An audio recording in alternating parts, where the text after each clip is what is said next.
So in this video, I'm going to be covering my Stasis weapon loadout. This is essentially a dim loadout that I create where I can equip it on any subclass, right? So you can make loadouts in dim that aren't just builds. You can make just plain old weapon loadouts, and you can make them applicable to all classes just by selecting a little tab. If you need any help, just let me know in the comments, and maybe I could be a little bit more descriptive about it.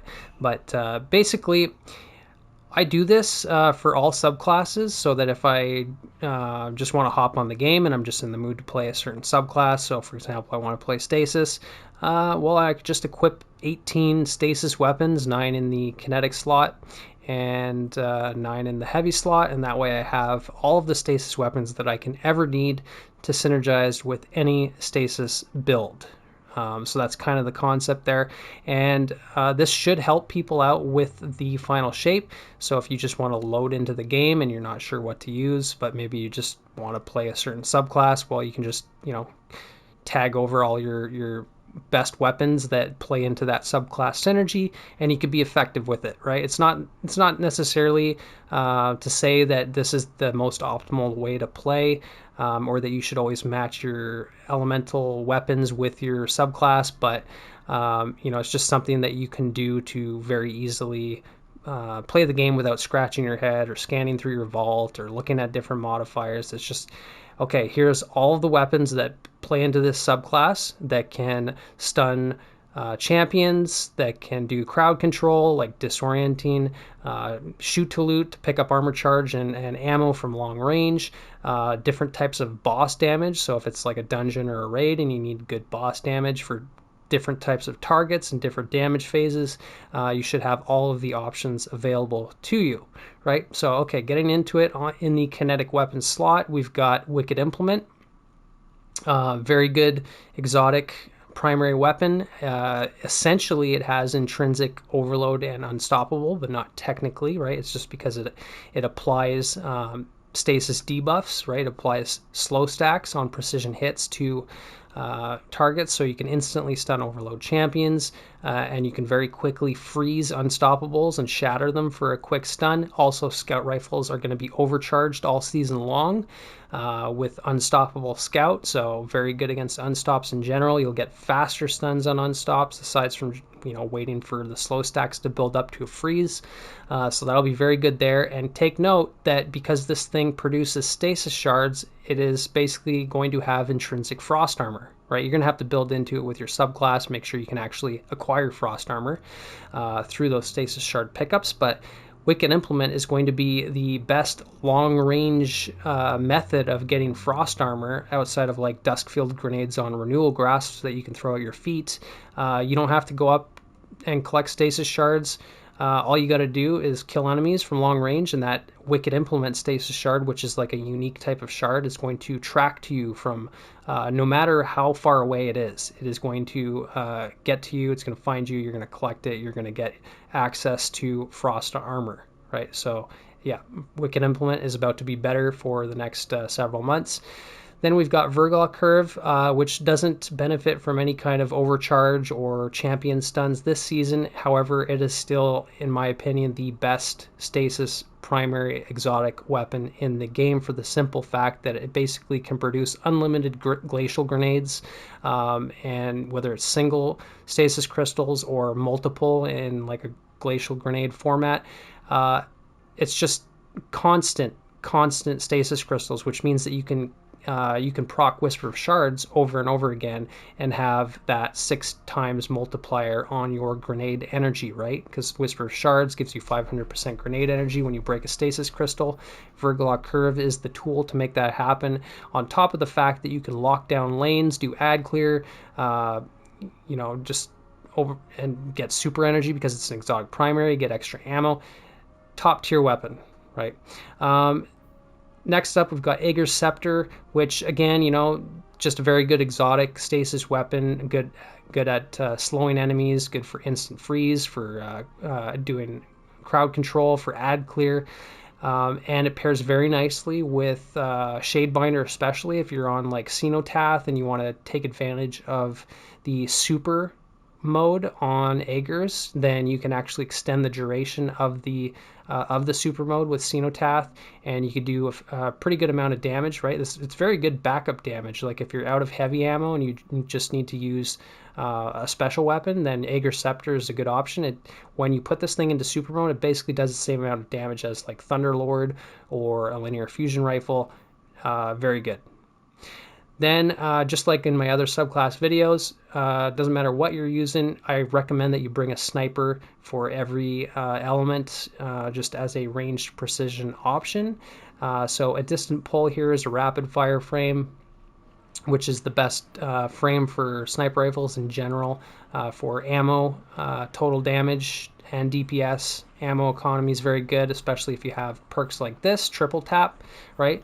And collective action, so that's a free 20% damage bonus on stasis shard pickup, and we all know how easy it is to pick up stasis shards on stasis, and with the complete rework of stasis in the final shape, it sounds like Bungie is going to want us to pick up stasis shards even more often, right? So this could be pretty good there. Then we've got, I've got a raconteur here with, this is more of a utility option because like I said, bows aren't benefiting from any type of overcharge, but this is a good ranged option to pick up armor charge, right? Collect orbs of power and ammo bricks. Explosive hedge synergizes with shoot to loot, extends the blast radius. The blast radius works with shoot to loot. Yeah, just generally speaking, I always recommend that you bring at least one shoot to loot weapon. And then I've got a Sanuna S16, and this thing is, I haven't heard too many people talk about this, but this thing is an absolute beast for a legendary primary weapon. It is essentially an SMG, like even better. I mean, the stability, being an Omolon fluid weapon, it's got incredible stability. It's a burst fire, and so if you just lay on the trigger, it's pretty much a fully automatic submachine gun with headstones for synergizing with stasis builds. So yeah, very, very good sidearm. In fact, I think it's probably the best feeling primary ammo, primary ammo legendary sidearm in the game. Then I've got, oh, and by the way, of course, the only reason, one of the only reasons that I've got it here is because sidearms are going to be unstoppable, right? So we've got scouts for unstops, we've got sidearms, so that's filling that role there. Not that you really need that much help stunning unstops with stasis because you can just freeze them with your abilities, but nonetheless, we've got a sidearm for backup, and like I said, very good, basically an SMG, so good for ad clear in general and just neutral gameplay. Then prolonged engagement, SMGs are going to have anti-barrier capability in the final shape for the first episode, so that means that we can benefit from overcharged and from just being able to shoot enemies straight through their shields, right? Regardless of anti-barrier champions. It could just shoot anything. The anti-barrier rounds on any weapon is invaluable, regardless of champions. So prolonged engagement is going to be very good for that. It's basically the recluse or funnel web, but in stasis form, and having subsistence and headstone just makes it very good for ad clear and synergizing with stasis builds for grenade energy. If I want, I could also use surrounded and increase the damage big time. Vice Stinger with the option of Vanguard's Vindication is pretty nice. So Vice Stinger would synergize with subsistence. You'll get even less reloads because if you proc both of them, then you're going to have a lot of ammo in the magazine. And then Vanguard's Vindication is just nice access to health, right?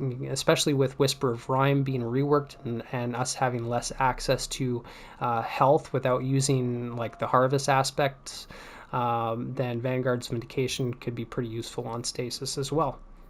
Then I've got a Judgment here because we're going to have overload hand cannons. Not that you really need all that help stunning overloads on stasis, again, like Unstoppables, because we have access to slow and it's pretty easy to slow enemies, depending on the subclass, right? So on Titan, maybe not as easy as like Warlock or Hunter, but still pretty good idea to have a backup option for overloads in the form of a weapon. So that's what Judgment is doing here. Also, it's decent for neutral gameplay, having Headstone and Adrenaline Junkie is not the perk I want. Also, this being a prophecy weapon, it's going to be enhanceable in the final shape according to Bungie, so I can have enhanced Headstone on here.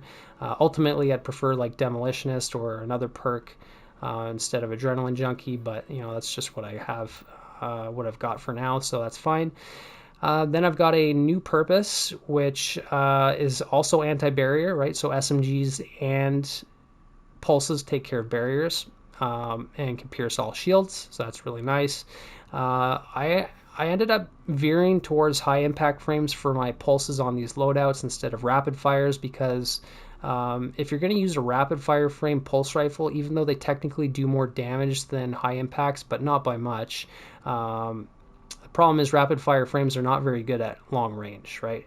They're better for close to mid range, and at that point, if you're going to use something for barriers at close to mid range, you may as well just use an SMG, right? So I'd rather have a longer range frame for a pulse rifle for barriers, right? Something that will cover the ranges that my SMG can't, right? So new purpose is a good option here with headstone again, of course, and bitter spite can give me up to 50 reload. Perpetual motion can give me an additional 20, so I can get another 70 reload on this weapon to take this 30 reload speed base stat that I have on this weapon and bring it all the way up to 100, so that's pretty good. You could also use like Disparity. Disparity actually has better synergy with Stasis. It's a Stasis pulse as well, but it has Hacky Breach armaments and headstone, so you could, you know, without Whisper of Rending, you can basically break Stasis crystals instantly because of Hacky Breach, so you could do that, but it's an aggressive frame, not a high impact, so it's essentially a lesser frame. So that's it for the kinetic slot. Then I'm not going to cover the energy weapons here. I already covered these on Strand, so you can check that video out that I put out previously. You know, the weird thing with the darkness subclasses is we can't use kinetic weapons. Like we can't use 2 stasis weapons and 1 kinetic like we can on our light subclasses, because, you know, stasis and strand weapons are locked to the same category as kinetic, which is weird. So you've got to use an energy weapon to supplement your other 2 darkness weapons. But yeah, I cover those in the Strand video, so you can check that out there. For the heavy weapons, I've got Dimensional Hypotrochoid. This is basically the best ad clear heavy weapon in the game, or at least this type of weapon is, like compressed waveframe. As long as you have the terrain, the environment to use it, you know, like sometimes they can be waveframes in general, whether it's like Forbearance or this thing, don't always work too well on certain types of terrain or different elevations or flying targets. But if the environment is right to use it, then this thing is going to beat out a machine gun any day. Yeah, extremely good, like Forbearance, and it's getting buffed in the final shape, right? So chain reaction is going to be even better. Unrelenting for basically healing on every single kill, because you're getting multi-kills with this thing. So having access to healing on Stasis is also very good, like I said. Then I've got a Slammer here for mobility with Eager Edge and Cold Steel for instant stun on overloads. We also have overcharged swords for the next season, and overload, right? So we can stun overloads just from having the mod, or from Cold Steel, doesn't matter, but having that extra damage is also nice. And then I think I could swap over to the Attrition Orbs here if I wanted to use this for boss damage and just keep my armor charge uptime as I'm doing damage, because Eager Edge is not doing anything for me versus a boss, and this thing actually does pretty respectable damage. You can combine it with like Whisper of Durance and Whisper of Fissures for even more stasis damage. So pretty good sword in general. Then I've got some rockets here, so Cold Comfort. I've got a few of these, but I put in the one that I thought that would most people would probably agree with the most as being the meta choice here, Envious Assassin and Bait and Switch. As long as you can get Envious Assassin to overflow your mag pre-damage phase, then and get your finisher for Restoration Ritual, then I think you can shoot up to 5 rockets in this thing. You used to be able to anyway, but you could definitely shoot at least 4, and I think with Restoration Ritual 5. So I mean, this is just, yeah, incredible burst damage rocket, probably the best burst damage rocket launcher in the game, especially if you're looking at it like for its first 5 rockets compared to any other rocket launcher. This is basically the best. Then I've got a Palmyra B. Precision frame rocket launchers are useful in the sense that they have more rockets. They only do 5% less damage than adaptives and aggressives. and I don't have to do anything to make this work, right? It's got auto-loading holster. I never have to reload it. It's got lasting impression, which is a damage buff that's always going to be there. I don't have to build it up. I don't have to do anything like bait and switch, like explosive light. It's just always going to work, right? As long as the boss doesn't go immune, or whatever targets I'm shooting at haven't died before the explosion detonates, then you're going to have some free damage here. It's also hack A, so it synergizes with stasis builds, breaking stasis crystals more easily, and very good against vehicles and constructs, so like the shielded sky bombers and onslaught, right? Or the brigs, I should say. Yeah, it's going to do a ton of extra damage because it's hack A. Then I've got a recurrent impact here, which I recommend that you bring at least one machine gun on any build, and it just so happens that I've got a couple pretty good ones here. So again, if I can't use dimensional, I could use recurrent impact. This thing has land tank, which is an extremely good origin trait, giving you free damage resistance. Also having subsistence and headstone means I hardly have to reload it, and I can just produce a lot of stasis crystals and keep my uptime on Whisper of Shards, and just spread a lot of explosive type of splash damage. So that's pretty good. It's also a rapid fire at 900 RPM, so it does more DPS than any other machine gun or any other archetype, I should say. So it's pretty good for just bursting down beefy targets as well, even without a damage perk. Then I've got a fire and forget here, which, it's trivial, I would say, but it is a linear. It's one of the only options that we have for a long-range precision-based damage in the heavy slot. So, and with Chill Clip getting actually reworked or reverted, I should say, except for Riptide, because Chill Clip got nerfed last season, so that it would now take 3 shots to freeze a target instead of 2. Right? So I think this is getting reverted. I know it's definitely getting reverted on most fusion rifles that aren't Riptide. So it might be applicable here for the linear as well. And if that's the case, then this thing is going to be a very, very good utility tool for especially Tormentors. I've used this a lot on Tormentors because, especially if they're not boss tier Tormentors, you can instantly freeze them. Right? Because it's an aggressive frame, so it's a 3-burst shot, you can proc Chill Clip pretty fast. Which means, yeah, you can just freeze targets. So that's pretty good. You freeze the Tormentor, you have free access to pop in their shoulders and their crit spot, right? So that's why I'm saying it's just really good against Tormentors. Also have field prep here for extra ammo, but if you don't want to use Chill Clip, you don't have to. Even though it stuns overloads and can stun unstops, and like I said, freeze Tormentors, you can go with something else. If you just wanted to use this in a boss scenario versus a raid or dungeon boss, you can go with Frenzy. So yeah, pretty decent. Then Salvation's Grip. This thing got a big rework. It has a ton of ammo now. It's basically like the Glacial Quake Super on Behemoth, but you have 23 shots of them.